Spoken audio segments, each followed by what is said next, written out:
Kain guys. Ulam namin ay munggo. Tapos meron pa kaming mga tirang ulam. Yun ang kasama.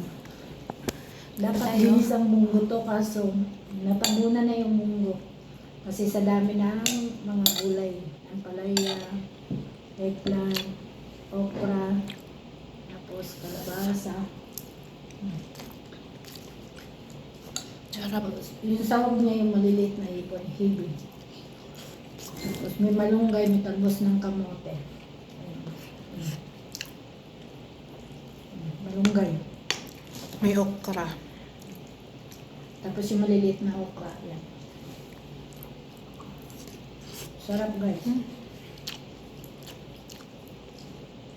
Ngayon ulit nakakain ng ganito.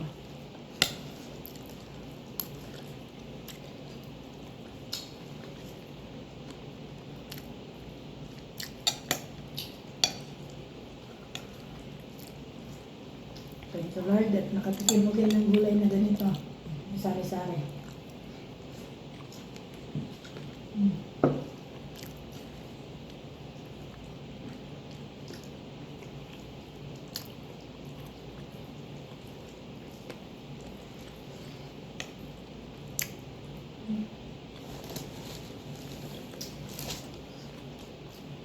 Masarap sana kung may prito din na isda ito kasula.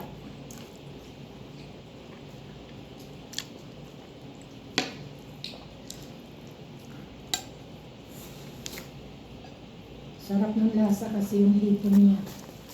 Nag-ano talaga sa sabaw.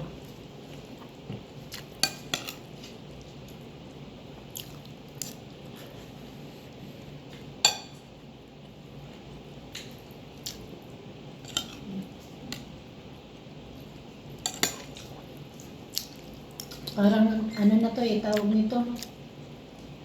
Bulang-bulang lang labas nito, wala lang wala lang bulaklak ng kalabasa.